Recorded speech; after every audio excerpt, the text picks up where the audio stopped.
quick warning, this is the new KenBeans. I made this video about a season ago, but I never posted it. The second I made this video, Fortnite changed all the zones, so I thought that making this video would be pointless because it showcases all the old zones. I watched back every single tip, only changed 2 or 3 of them, and now every single tip that I put in this video relates to the zones that are currently in Fortnite. I'm the only person on all of YouTube to ever make a video like this, 100 late game tips and tricks. Not only have I been coached by a bunch of different pros and a bunch of different coaches, but also my placements have gotten a lot better since I actually started to remember some of these things that I'm going to teach you in the game. Rotating, refreshes, tarping, controlling a layer, anything to do with late game, I'm going to give you all the knowledge that I know so that you can start to learn how to get better at it yourself. The only thing that I ask is that when you're in the item shop, make sure you plug in code KenBeans. I'm pretty sure this is the 10th or 1100 tip video on my channel, so that means we're breaking the 1000 mark. Strap in, we got a long video, and let's start out with tip number 1, the most beginner tip I can give. Funny enough, I had to change tip number 1, so here's that. The most useful tip I learned when I was playing with the EU Pro is this. We were second height the whole game, and we tried to position ourselves in that spot. Then what we would do is we would go front side zone. Whenever the new zone popped, we would look back at height and spray them out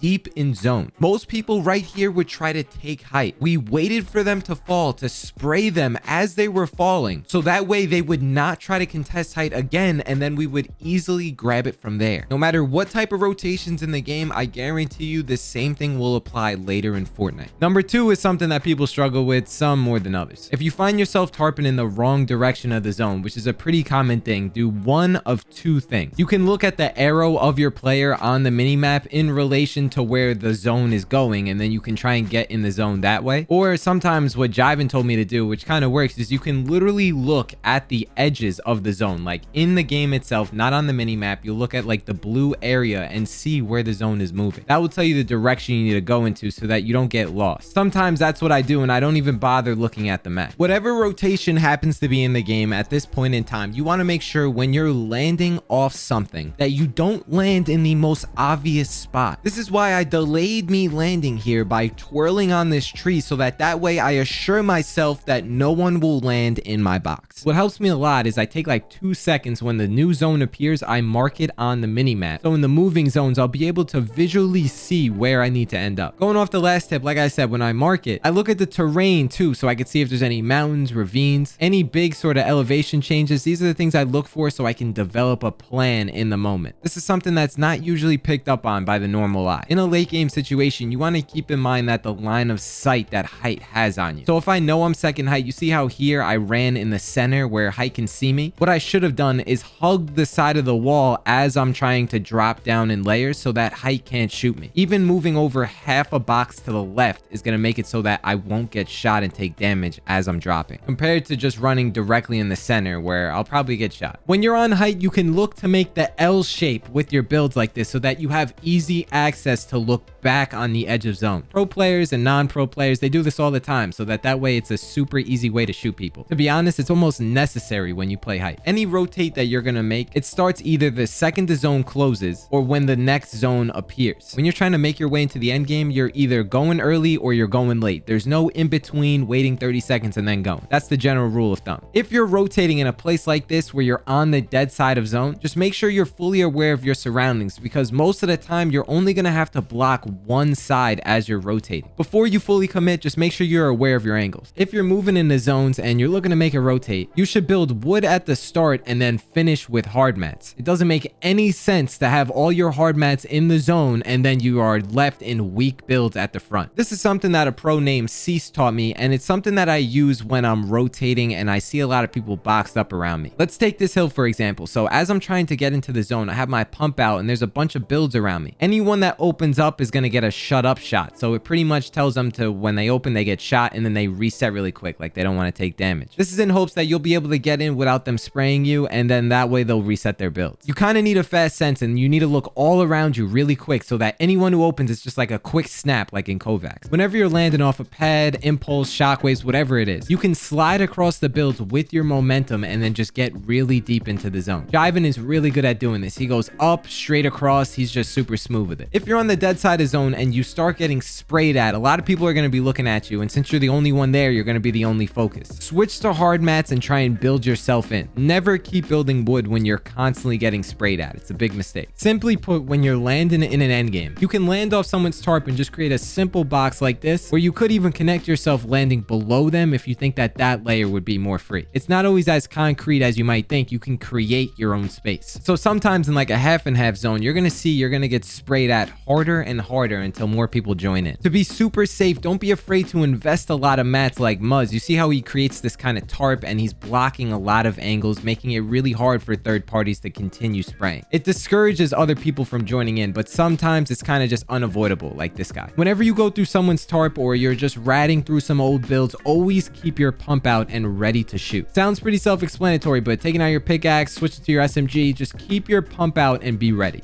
Just pickaxe. I guess hold your pump. If you died with mats in any one of your games, then you did it wrong. Use everything before you let someone get a free elim. Even if it means that you're gonna go into the first moving zone really shambles, it's better than trying to be greedy and dying. That's something that I still need to work on every now and then. I'll die in late game with tons of mats when I could have just used it to fully tarp in. If chili splash or peppers are in the game, they go in and out all the time. This is definitely one of the best items that you can hold in an end game. You can move so quickly across builds that people literally won't even have time to box you. Sometimes they could be even more worth than a pet. Here's a big tip. As your builds are finishing, I look around and kind of through them so I can see where players are in relation to me. I feel like a lot of players are only looking in one direction as this is happening. I look up, down, left, and right. Anytime you're in some sort of endgame moving zone, the best thing you can do for yourself is to sprint to things that are farmable. Sometimes instead of focusing on a kill, I'll sprint to a rock or something and look for the mat refresh. Anytime you build a tarp in wood, I always like to double my tops and my bottoms, even if I don't have that many mats. It just makes it harder for someone to spray into your face. People are more likely to shoot at you when they know you're only separated by one wood wall. In general, anytime you have a tarp made, always try to close the edits behind you. That way, if someone breaks in, they can't get a sneak one pump on you. But if I have a full tarp, I'll even reset cones, turn it into stairs, make it hard for people to get in. Not every time you get a kill, you gotta grab the refresh. Sometimes you gotta let it go because going for it will be more of a risk than actually getting those mats. Putting yourself in a real bad spot with mats is sometimes worse than being in a good spot with no mats. This is a secret pro tip. If you have a lot of spare white, sometimes what you could do is tank the zone to cut off people on the front side. So going all the way in zone to grab low ground like this is literally the easiest way to get it. Anytime I'm in one box and I see a stair in front of my box, without question, I'll always just edit the cone in the direction of where that stair is. I'm like kind of sort of anticipating someone jumping in. Most of the time, that's what happens. Anytime you have a box above someone and you're only connected by one wall, you can edit the floor and look down and place a wall from above like this. Never in my life do I try to stay in an end game and only be connected by one build because people will just grief no matter what. If you need to make a rotate, you see that someone kind of rotated already along the dead side of the zone. Use their builds, kind of follow and snake your way in so that you can kind of use that same rotate, but you don't have to invest as much mats. If someone's behind you or there's someone in front of you as you're rotating along the dead side, it's typically better to avoid fighting. Fighting on the dead side of zone can get you lobby focused real quick. Kind of think of it like good karma. I don't shoot you, you don't shoot me, we both get in and we can make it. If you need a refresh, that's a different story, but generally that's how it works. If you find yourself being trailed by someone else while you're trying to make a rotate, always be sure to kind of block your back every now and then. Occasionally blocking off your back helps you not get beamed by other players rotating behind you. So you don't want to fight on the dead side, you don't really want to cause too much beef, so that means that you're going to try to never stop and just delay yourself for some reason. Think about rotating like a conveyor belt. It constantly keeps moving, but if one thing slacks, then it delays everyone else behind you and it's going to screw up the rotate. Always try and keep it moving. You're low on mats, you're in the end game. In general, a refresh will come if you have around 300 mats. You can make it very far in a late game with around that much mats. You might not think that's what it's like, especially if you're a beginner, but a lot of pros will feel very comfortable in the late zones with 300 mats full tarping. Chances are you're definitely going to have a lot more mats than the people around you. This is the biggest IQ endgame tip I've ever seen. Jiven here had low mats and he saw this loot in the river. Instead of going for the mats because he had none, he uses it like a bait to shoot this guy who's also going for it and then uses those mats to win the game. Something I was taught is that you should always be trying to play a game of attrition with the people on height because that's like the win condition. So pretty much what I mean by that is I look to grief them in any spot or situation I'm in. So let's just say before I make a rotate, I'm spraying at height and then I'll just go front side of zone and then I won't take it now, but I'll take it later when they they have less mats, and I'll constantly keep doing that. That way, by the time I actually go to take it, they have nothing and just give it up real easy. Compared to if I just didn't do anything and then I take it at a random time, they're going to be a lot more stacked and it's going to be harder. If you notice, height is tarping ahead and they don't really have eyes on you. What you can do is kind of sneak up, gain height, spray them from the back, and kind of push them down. It's unbelievable the amount of times you're going to see this in pro games where people will just sneak up on the back and then spray them down when they're already on top. Vice versa, if you see heights on the back side of zone, what you can also do is if they're further enough away, you can kind of go to the front and then you can crank up from there because they have to rotate in that direction. But if you crank up from the front, you're going to be probably higher than them, or you at least have a good chance at contesting it. Kind of think of it like a little 1v1 because most of the time you're not going to get sprayed in the back from a different team while you're trying to crank on the height team. Always pressure second height when you're on height. This is the team who's right below you while you're on the high ground. You spray at them so you burn their mats and they don't crank up on you so that they know that someone's above them. Second height is typically your biggest threat because those are the people who are going to be trying to steal it from you since they're obviously so freaking close. If there's two separate teams on second height, I'm always going to try and spray both teams so that they know I'm above them, but I'm going to focus majority of my attention on the people in hard mats. Chances are they're going to be way more stacked, which is why I want to grief them. It's going to make the win easier later. When you're on height, always tarp in hard mats when you can. Me personally, I wouldn't try and save my hard mats for the final closing zones because at that point, no one's going to have hard mats anyway, so wood is going to be more than enough to get the job done. It's more of a threat when you lose height before you reach the final zone. So you got brick, you got metal, use it. Anytime you get a refresh in an end game, quickly create one extra box so that way you can grab the loot and be safe. If you're in a mad rush, just grab the loot, but most of the time I'll go back for the loot once I'm safe. When you see extra mats in zone and you want to go in for it, you should place just a couple builds even though it looks free. Chances are there's another person seeing the same thing. When you tarp on height with hard mats, for the most part, you can keep it to one layer. It's really kind of a up or down situation, but in general, I'm only really going to double my layers on height when I'm using wood. So when you're tarping on height and when there's like shockwaves or hammers, it doesn't necessarily apply the same way. What you want to do is you want to stay close enough to the builds where if you fall, you don't take a lot of fall damage. Generally speaking, you want to be at least 2 layers above height, 2 boxes above them, so that way they can't easily just get out their box, crank on you, and now they're above you. Nothing's more discouraging to someone when they're trying to take height, they look up at it and you're really high up. What players do all the time is they tarp ahead a little bit and then they let those builds finish and then they walk on them. You don't want to simply just be running on freshly built pieces all the time because it's the weakest builds, which is where you're most likely going to get shot out. So when you're tarping on height, you want to try to connect to other builds around you so that you can kind of reinforce your tarp. The more you're connected, the harder it's going to be to chop you down, no brainer. If the zone's pushing you forward and you don't have a plan, you can just use your mats and tarp out a few boxes to give yourself more time to think. If you're stressed and you don't know what to do, just tarp. If you look up at height and you notice they're only using wood, that's probably the most likely time you're going to be able to steal it from them. Chances are if you contest it, it might not even be a fight. They're just going to drop very easily. If you're second height and you're tarping, pay attention to height or people in general just being on top of your builds. They're looking to straight up just 50-50 you, no questions about it. Never panic when someone's sitting on top of your builds because that means they literally have nothing. It's free for you. The best thing to do in an endgame is to run up pre-edits. Even in solos, it's still one of the easiest ways to get kills. In my experience, in better lobbies, it's either run the pre-edit or get pre-edited. When you notice height is tunnel visioned on another player, you can practically sneak up